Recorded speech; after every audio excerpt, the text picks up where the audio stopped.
So అలా తను చెప్పిన కాదని చేసిన ఏమైనా ఉన్నాయా? సీన్స్ చాలా ఉన్నాయి. థియేటర్స్ అంతా కొంత ఫిక్స్ అయిపోయి ఉంటారు. అవునండి, ఇటువంటి చెప్పింది కూడా వినరు. యాక్చువల్ ఇప్పుడు ఈ బ్యానర్ లో వంశీతో పాటు చిన్నబాబు గారు ఉన్నారు, త్రివిక్రమ్ కూడా పార్ట్నర్ గా ఉన్నారు కదా. వాళ్ళ సెకండ్ హాఫ్ మీద ఇన్ని ఒపీనియన్స్ వచ్చినాయి, చాలా మంది డిఫరెంట్ ఒపీనియన్స్. వాళ్ళ మీద డిస్కస్ చేశారా ఏంటి ఇట్లా ఉంది ముందు సినిమా రిలీజ్ ముందు? లేదండి, ఇది సినిమా ప్రతి స్టేజ్ లో ప్రతి ప్రాసెస్ లో అందరం కలిపి డిస్కషన్ చేసింది ఉంది, వాళ్ళ ఇన్పుట్స్ తీసుకున్నది ఉంది. చాలా మంది ఇప్పుడు మీరు రివ్యూస్ చదివి ఉంటారు, డిస్కస్ చేస్తారు.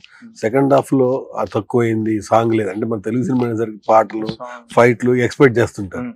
అది అంటే ఇప్పుడు ఓటీటీ వచ్చిన తర్వాత కొంచెం మారింది, జనరేషన్ కూడా చూస్తున్నారు డిఫరెంట్ గా.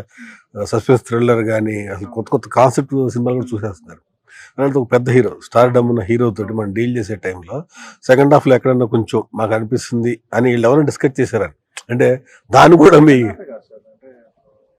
ఫస్ట్ హాఫ్ కానీ స్టోరీ నేను ఫుల్ బౌండ్ స్క్రిప్ట్ ఇచ్చినప్పటి నుంచి మాకెప్పుడు అది కాన్స్టెంట్గా ఉండే ప్రాసెస్, ఎడిటర్తో అయినా ప్రొడ్యూసర్తో అయినా యాక్టర్తో అయినా. ఎందుకంటే నేను ఇండివిజువల్గా నేను ఒక్కడనే ఏమి చేయలేను కదా, అండ్ వాళ్ళ ఎక్స్పీరియన్స్ కూడా కౌంట్ అవుతుంది కదా. అంటే నేను జస్ట్ 3 మూవీస్ చేస్తున్నా, అండ్ వాళ్ళకున్న ఎక్స్పీరియన్స్, మల్టిపుల్ ప్రాజెక్ట్స్ చేసిన ఉన్న ఎక్స్పీరియన్స్. అండ్ నాకు ఉన్న ఒక వీక్నెస్ ఏంటంటే కథ పరంగా ఇది కరెక్ట్ అని నేను కాన్ఫిడెంట్గా నమ్మగలను, కానీ ఇది థియేటర్లోకి వెళ్ళిన తర్వాత ఆడియన్స్ ఎట్లా రియాక్ట్ అవుతారు అన్నది నేను డెఫినెట్లీ నాకన్నా ఎక్స్పీరియన్స్ ఉన్న వాళ్ళ ఫీడ్బ్యాక్ అయితే తీసుకుంటాను.